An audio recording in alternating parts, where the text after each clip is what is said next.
So you want to know how I made $1 million from trading? Well, truth be told, that's the goal of many traders out there, whether they're willing to admit it or not. And I know it was mine when I first started. But what I didn't know was how hard it would be and how much I needed to learn about myself and the markets to set me on the right path to be able to make that $1 million. And when I got into trading, it felt like the odds were really stacked against me in life. I had lost my mom just a few weeks prior to my high school graduation, so I ended up being a college dropout because I was going through a rough patch and I just didn't know what I wanted to do with my life. I ended up working in an industry that I didn't really enjoy, and things really were kind of bleak. But honestly, none of that stopped me. Well, long story short, I was able to finally leave that job that I despised. I've been trading full time, and I've since made over $1 million from the markets. And if you don't believe me, here's the receipts. But when I was struggling with trading, there was only one goal that I kept in the back of my mind: to be able to make as much money as I wanted without having a boss or a set schedule. And if that sounds a lot like you, then you're in the right place. So I'm going to share with you the 4 pillars of success that I believe are extremely vital to any trader that's wanting to make $1 million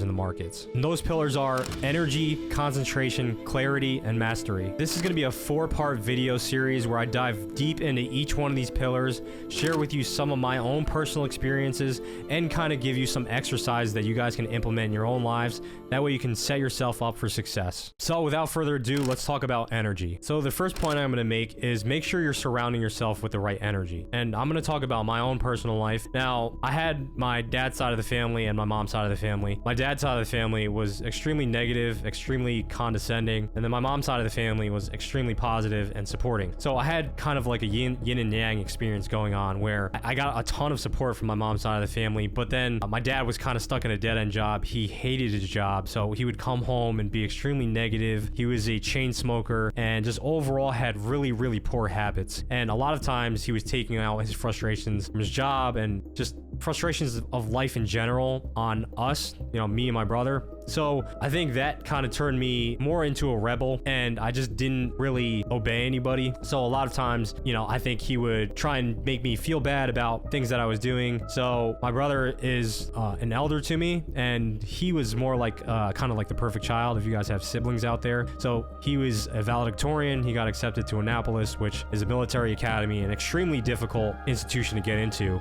Whereas me, I did pretty good. I was above average. I was co-captain of the soccer team. I graduated with honors in high school, but it always felt like I was one step behind him. And I think that some of that negative energy that I was getting from my dad and his side of the family, they would constantly call me a bum. I wasn't doing anything with my life. And I think that really just played a really poor impact on me in general, and it almost made me become a lazy person. So I say this to say that negative energy sometimes can shape a person. If you're constantly around negative energy, sometimes that's going to shape your decision making, and maybe you might fall into that trap that I fell into. So not only they were calling me lazy and I wasn't going to amount to anything, it almost was like a self-fulfilling prophecy for them, where I ended up being a college dropout. I was getting arrested, I was getting into trouble, I was doing things I shouldn't have been doing, and just overall I was having a hard time in life. And it almost was because I'm not exactly sure if it was tied to that, but I think that really played a major role in that. Compared to if you're surrounded by extreme positivity, it gives you that drive to push further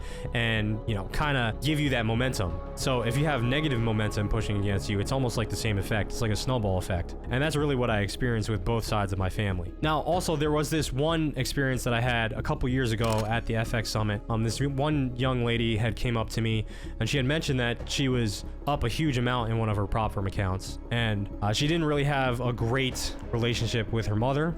She had just lost her father, and what had happened was, her mother was a bit more condescending to her as well. She got in a fight with her mom, ended up going back home, and ended up blowing her account. Now, that's a very clear example of the relationships that you have, whether they're positive or negative, have an impact on some of the decisions that you make day to day. So just going back to my own experience with trading, I struggled for a really long time because I couldn't harness that positive energy, and I just think I didn't have enough of it in my life, and that was something that I really needed to focus on and improve. But it took a long time because I had all these pressures that were kind of just stacking up against me, and it made things very difficult. I was making poor decisions because I wanted to over leverage and prove my negative side of the family wrong, right? You want to do all these things to prove people wrong, when in reality, trading is more about individual game. It's you versus you. And at the end of the day, it's not going to matter what these other people think when you're putting that position on. Who cares what they think? And that took a long time to process and realize. So surrounding yourself with the right energy is going to be so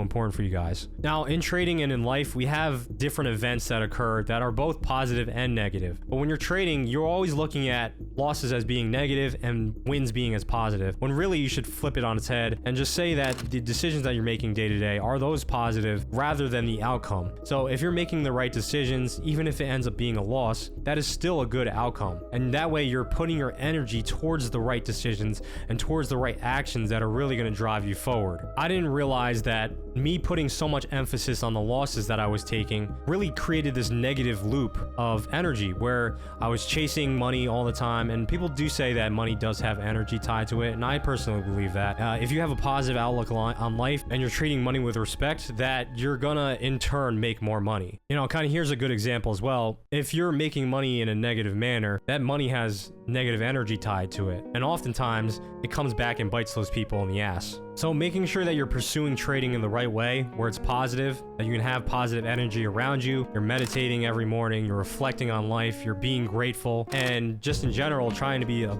more positive person. Now, another reason why I chose energy as the first pillar is because I want you guys to make sure that you're focused on the right things and putting your energy towards the right things at first. So let's say if you're in a position where it's very hard to surround yourself with positive energy, and I can personally attest to that. I was at times, hanging around with maybe the wrong people, kind of going down that path of life where you're going to get into trouble a lot of times, or you're just not surrounding yourself with the right people. And sometimes that negative energy is going to seep into your life. So some of the advice that I've given to this young lady that I met at the FX Summit was she was contacting her mother almost daily, and a lot of times those conversations weren't going so well. So she was absorbing all that negative energy, and it was, whether she probably wants to admit it or not, that's probably affecting her performance. So some of the advice I had given to her was that you don't need to completely detach yourself and end that relationship, because obviously it's her mother, so you don't need to burn that bridge, and you want to be there for her. But at the same time, you need to be able to distance yourself from her if you want to be able to become a high performer. And for me personally, that was difficult because I was living with my father at the time, and a lot of times what I did was kind of just isolate myself, even if he was in the room. So if he was talking to me, a lot of times it would just kind of be in one ear and out the other, as they say. And that was one way I was able to protect my energy, was if there was negative energy coming from him, which was almost daily. He was coming home from work yelling at me about something, and it wasn't because he was frustrated with me, it was because he was frustrated with the situation that he was in. So he was giving off this negative energy, and I was kind of absorbing it. And it wasn't until I was able to shield myself from that did I actually see positive improvements in my life. And when we're learning how to trade, we need to be in a positive environment. If you're in a negative environment, if you're taking losses, if you're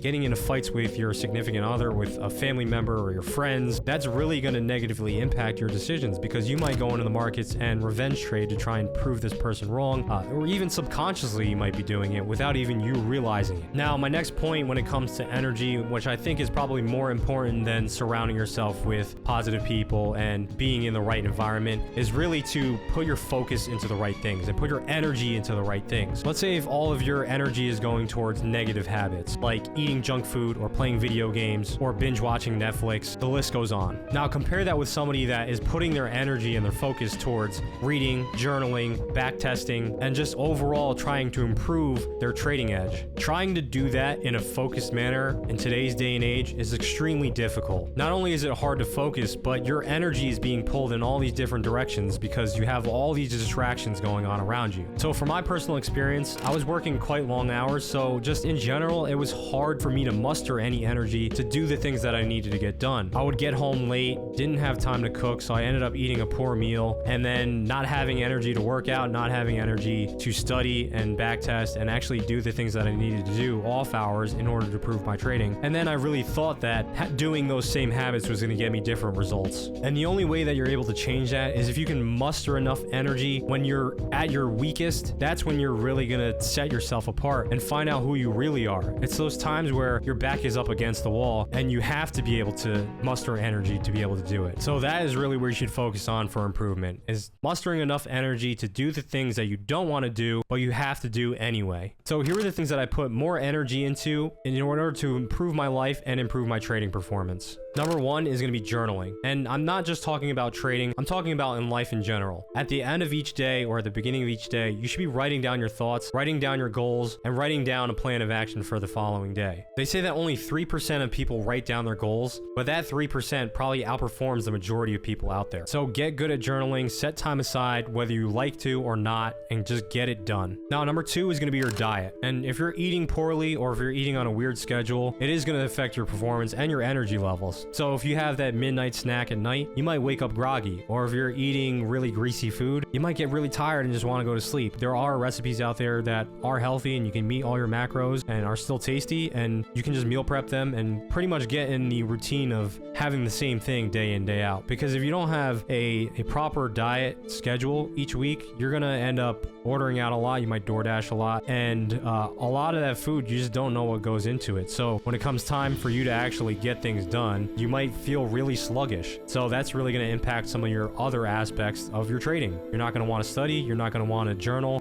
You're not going to want to do a lot of things that you should be getting done if you have a poor diet. Now, number 3 is going to be exercise, and this really just ties directly into energy. So it is difficult waking up and going to that workout super early in the morning, especially if you have a job, or staying up late and getting that workout in at night after you're already tired. But if you don't work out, I guarantee if you have a full schedule, you're going to be even more tired because you're not healthy enough to sustain a proper resting heart rate, etc. So trying to get that exercise in is hard, right? But if you want to boost your energy levels, try and get in a good routine where you're going to the gym at least 3 to 5 times a week, having 1 to 2 rest days, and then a couple active recovery days where you're maybe just walking or going on a hike, stretching, things like that. Number 4 is going to be study time. Now, what I do is the Pomodoro method. If you are not familiar with it, essentially is you're shutting off all the distractions that you have and setting a timer and working in blocks of time. So you want to just focus on, it might be half an hour study session, an hour, where you're not looking at your phone, you're not getting distracted by all these outside things, and maybe you want to just close the door. That way nobody from your family or your significant other can interrupt you. So you need to set aside time where it's only study. You can stay focused on it for an extended period of time. That way you're absorbing all the knowledge that you're taking in and can actually retain that knowledge. So when I started putting my energy into all these different aspects and actually turn them into positive habits, that's when I really started to see some improvement. But before that, let's talk about kind of what I used to do. I would wake up, not get a workout in, or be extremely tired from the day before. My diet was poor, my workout routine was poor, my journaling habits were poor, and overall my energy levels were just extremely low. So my point of this video is that you guys can really grasp the concept that step 1 is to get your energy in order. All this energy that you have surrounding you, all the energy that you're putting into things that you're passionate about, you need to be able to harness all of that energy in a positive way towards your goal. And if there's things in your process or your routine that is having a negative impact on your energy, you need to be able to identify them and remove them if possible. And if you can't remove them, like the situation I mentioned earlier, you need to be able to distance yourself from them. All right, so going back to my biggest points on energy is 1, to be able to surround yourself with the right energy. That means surrounding yourself with the right people, surrounding yourself in the right environment, and just being around things in general that are going to have a more positive impact on your journey. And then also putting your energy into the right things. So go right now and write down a list of all your poor habits, all your good habits, and where you can improve. So that's a wrap on my first pillar to trading success, which is energy. If you're struggling and you want somebody that's going to hold you accountable, trade live with you, and answer all your questions, then make sure you check out the link in the description. Also, don't forget to like, comment, and subscribe to the channel. And in the next video, I'm going to be discussing something that everybody has a problem with, and that's concentration. So I'll see you guys in the next one.